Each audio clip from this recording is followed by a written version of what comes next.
കൂടുതൽ വാർത്തകളും വീഡിയോകളും കാണാൻ ഈ ചാനൽ സബ്സ്ക്രൈബ് ചെയ്യുക. കൂടെ ബെൽ ബട്ടൺ അമർത്തുക. നമസ്കാരം. ഏഷ്യാനെറ്റ് ടിവിയുടെ എപ്പിസോഡിലേക്ക് എല്ലാ മനഃപ്രേക്ഷകർക്കും ഹൃദയം നിറഞ്ഞ സ്വാഗതം.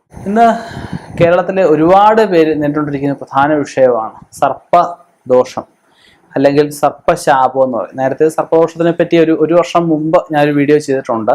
അത് കണ്ട് കുറച്ചുകൂടെ കാര്യങ്ങൾ നമുക്ക് വ്യക്തമാവും. അപ്പം നമുക്ക് ഇതിനകത്ത് പറയുന്നത് സർപ്പ വിഷയമാണ് അല്ലെ സർപ്പദോഷമാണെന്ന് മനസ്സിലാക്കാതെ കണ്ട് സർപ്പശാപത്തെപ്പെട്ട് കിടക്കുന്ന ഒരുപാട് പേരുണ്ട്. അപ്പം നമുക്ക് നിമിത്തം വെച്ച് അല്ലെങ്കിൽ നമ്മുടെ ലക്ഷണങ്ങളൊക്കെ വെച്ച് നമുക്ക് സർപ്പദോഷമാണെന്ന് തിരിച്ചറിയാൻ പറ്റും.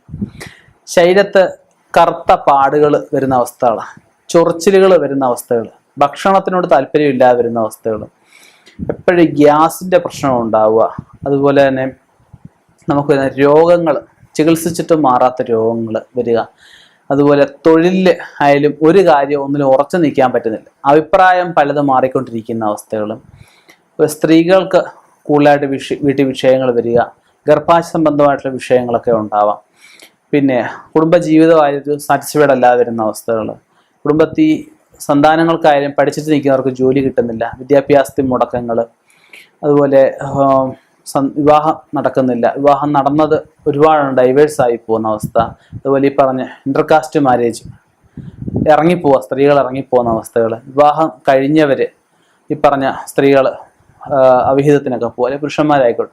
അപ്പം അങ്ങനെയുള്ള ഒരുപാട് കാര്യങ്ങൾ സർപ്പശാപം കൊണ്ട് നമുക്ക് പറയാൻ പറ്റും. ത്വക്ക് രോഗങ്ങൾ, വെള്ളപ്പാണ്ട്, അങ്ങനെ ഒരുപാട് കാര്യങ്ങൾ നമുക്ക് പറയാം. രോഗങ്ങളൊക്കെ ഒരുപാട് പല രീതിയിലുള്ള രോഗങ്ങൾ നമുക്ക് പറയാം. ഇതെല്ലാം നമുക്ക് വരുന്നത് സർപ്പവിഷയം കൊണ്ടാണ്. സർപ്പദോഷം പ്രധാനമായിട്ടും ബാധിക്കുന്ന 5 കാര്യങ്ങളെയാണ്: സ്ത്രീകളെ, സന്താനങ്ങളെ, രോഗങ്ങളെ, തൊഴിലിനെ, വിവാഹത്തിന്, ഇങ്ങനെയുള്ള പ്രധാനമായിട്ട് എല്ലാ കാര്യങ്ങളും ബാധിക്കുന്നതിന് 5 കാര്യങ്ങളെയാണ് കൂടുതലും ബാധിക്കുന്നത്. നമുക്ക് എന്ത് വന്നാലും അഭിവൃദ്ധി ഇല്ലാതെ വരുന്ന അവസ്ഥ ഒക്കെ നമുക്ക് സർപ്പവിഷയങ്ങളുണ്ടാകും. സർപ്പദോഷം നിങ്ങളൊരാൾ പാമ്പിനെ കൊന്നെങ്കിൽ മാത്രമേ സർപ്പദോഷം ഉണ്ടാവൂ എന്നും പറയാനൊക്കില്ല. നമ്മുടെ പൂർവികമായിട്ട് സർപ്പദോഷം ഉണ്ടെങ്കിൽ അത് വരാം, പുതിയതായിട്ട് വാങ്ങിച്ച ഭൂമിയിൽ സർപ്പദോഷം ഉണ്ടെങ്കിൽ അത് വരാം, സർപ്പസാന്നിധ്യമുള്ള വൃക്ഷങ്ങൾ വെട്ടി നശിപ്പിച്ചിട്ടുണ്ടെങ്കിൽ അതുകൊണ്ട് വരാം, പുറ്റ് മുട്ട സർപ്പരൂപങ്ങൾ എന്തെങ്കിലുമൊക്കെ അല്ലെ കൊച്ചു സർപ്പങ്ങളെ കൊന്നിട്ടുണ്ടെങ്കിൽ അതുകൊണ്ട് വരാം, മൺപുറ്റൊക്കെ നശിപ്പിച്ചു കഴിഞ്ഞാൽ അതുകൊണ്ട് വരാം. എല്ലാ മൺപുറ്റും ദോഷമെന്ന് ഞാൻ പറഞ്ഞത് ചിലത് എല്ലാ ഭൂമിയിലും സർപ്പദോഷം അല്ലെ സർപ്പ സാന്നിധ്യം എല്ലാ ഭൂമിയിലും ഉണ്ട്. അപ്പൊ സർപ്പം ബാധയാവുന്നത് പറഞ്ഞ കന്നിമൂലയ്ക്ക് നമുക്ക് അശുദ്ധിയായിട്ട് കടന്നു കഴിഞ്ഞാൽ അല്ലെ കന്നിമൂലയ്ക്ക് പറഞ്ഞ നനകല്ലൊക്കെ കൊണ്ടുവെക്കുക, പട്ടിക്കൂട് വെക്കുക, വിറകുപര വെക്കുക, കന്നിമൂലയ്ക്കത്തെ മുറിയിൽ ഈ പറഞ്ഞ വേസ്റ്റൊക്കെ വാരിയിടുക, അങ്ങനെ പല രീതിയിൽ സർപ്പദോഷം വരാം. അപ്പൊ ഏതായാലും നമുക്ക് പൊതുവായിട്ട് പറയുന്നത് സർപ്പദോഷം അല്ലെ സർപ്പശാപം എന്ന്. സർപ്പദോഷം എന്ന് ആദ്യം എന്തോ എല്ലാവരും ഈ പറഞ്ഞ ക്ഷേത്രങ്ങൾ ധാരാളം ഉണ്ട്. അനന്തങ്കാടുണ്ട്, വെട്ടിക്കോടുണ്ട്, മണാറശാലയുണ്ട്, അമ്പുമ്മേക്കാടുണ്ട്, അപ്പം അങ്ങനെ ഒരുപാട് ക്ഷേത്രങ്ങളുണ്ട്, ആമയുടെ ഉണ്ട്. അപ്പം അങ്ങനെ സർപ്പക്ഷേത്രങ്ങളിലൊക്കെ പോയിട്ട് ആദ്യം ചെയ്യുന്ന പുറ്റുമുട്ട സർപ്പരൂപം വാങ്ങിച്ചു വെച്ചിട്ട് 100 പാഴും നടത്തി പുള്ളുവനെ കൊണ്ട് പാട്ടും പാടി തൽക്കാലത്തേക്കുള്ള ശാന്തിക്കുള്ള വഴിയാണ്, അല്ലെന്ന് ഞാൻ പറയുന്നില്ല. പക്ഷേ നമുക്ക് സർപ്പശാപം അല്ലെ സർപ്പരക്ഷസ്, സർപ്പത്തിന് ദുർമരണം സംഭവിച്ചു കഴിയുമ്പം സർപ്പരക്ഷസ് എന്ന് പറഞ്ഞ ബാധാവിഷയവും അതാണ് നമുക്ക് നെഗറ്റീവായിട്ട് ദോഷകരമായിട്ട് ഈ പറഞ്ഞ കാര്യങ്ങളെല്ലാം ബാധിക്കുന്നത്. അപ്പം അതിന് വഴിപാട് ചെയ്യുമ്പോൾ ക്ഷേത്രത്തിൽ നഗരാജാവ്, നഗേക്ഷി, മണിനാഗങ്ങൾ അഥവാ സർപ്പങ്ങൾ, ഉത്തമ സർപ്പങ്ങൾ, പാതാള സർപ്പങ്ങൾ, വാസുകി സർപ്പങ്ങൾ, അങ്ങനെ ഒരുപാട് സർപ്പങ്ങളുണ്ടാവും. അപ്പം നമ്മുടെ ഭൂമിയിലുള്ള സാന്നിധ്യവും ആ സാന്നിധ്യമായിട്ട് ചിലപ്പോൾ വ്യത്യാസങ്ങൾ വരാം.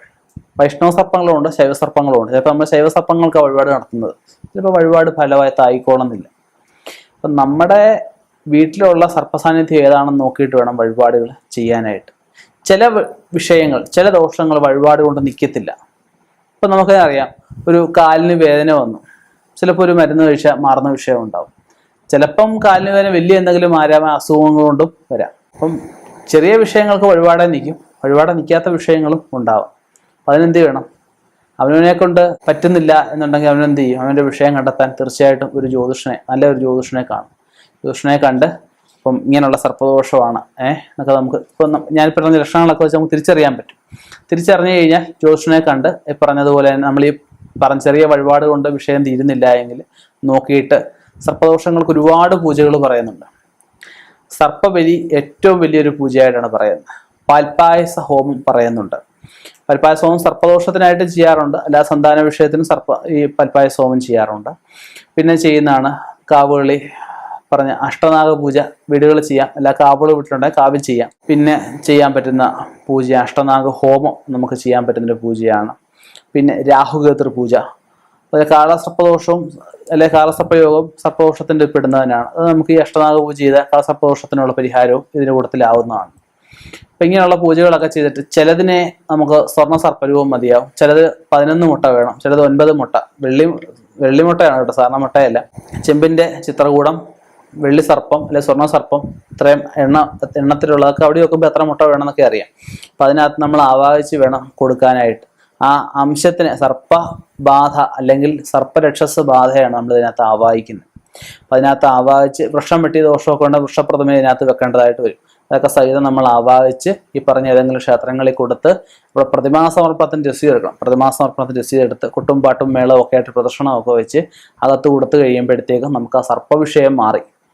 പിന്നെ സർപ്പത്തിനെ കൊണ്ടുള്ള ദോഷം നമുക്ക് ഒരു മതിയില്ല. പിന്നെ വരാതിരിക്കാൻ നമ്മൾ ശ്രദ്ധിക്കണം. പിന്നെ ദോഷങ്ങളൊന്നും വരാതിരിക്കാൻ നമ്മൾ ശ്രദ്ധിക്കുന്നതോടൊപ്പം തന്നെ എന്തെങ്കിലും പ്രൊട്ടക്ഷനായിട്ട് സല്ലക്ഷയോ ദേഹരക്ഷയോ ഒക്കെ ധരിച്ചു കഴിഞ്ഞാൽ ആ സർപ്പദോഷത്തിനുള്ള പരിഹാരമായി. ഇപ്പം ചെറിയ രീതിയിൽ ചെയ്യാൻ പറ്റുന്നതാണ്. സർപ്പ കവച മന്ത്രങ്ങളുണ്ട്, അല്ലെങ്കിൽ അഷ്ടനാഗ മന്ത്രങ്ങളൊക്കെ ഉണ്ട്. അപ്പോൾ അതുപോലെ തന്നെ സർപ്പസൂക്തങ്ങളൊക്കെ ഉണ്ട്. അപ്പം അങ്ങനെയുള്ള സൂക്തങ്ങളൊക്കെ പുഷ്പാഞ്ജലിയൊക്കെ കഴിക്കാം. അതൊക്കെ ചെറിയ രീതിയിലുള്ള വഴിപാടുകളൊക്കെയാണ്. അപ്പം ഇങ്ങനെയുള്ള മന്ത്രങ്ങളൊക്കെ ആയിരുന്നെങ്കിൽ ഉപദേശം വാങ്ങിച്ച് നമുക്ക് വീട്ടിൽ ജപിക്കാവുന്നതുമാണ്. അത് ചൊവ്വാഴ്ച ദിവസം രാഹുകാലത്ത് വേണം, നാരങ്ങാവിളക്ക് എത്തിച്ച് വേണം സർപ്പമന്ത്രങ്ങളൊക്കെ ജപിക്കാൻ. രാഹുദശ പ്രകാരമുള്ള രാഹു അപഹാര പ്രകാരമുള്ള ദോഷങ്ങൾക്കും ഈ പറഞ്ഞ വഴിപാടുകൾ കൊണ്ട് മാറുന്നതാണ്. ഇനിയും ഇതുപോലെയുള്ള വ്യത്യസ്തമായ വിഷയങ്ങളുമായി കണ്ടുമുട്ടാം. നിർത്തുന്നു. നന്ദി, നമസ്കാരം.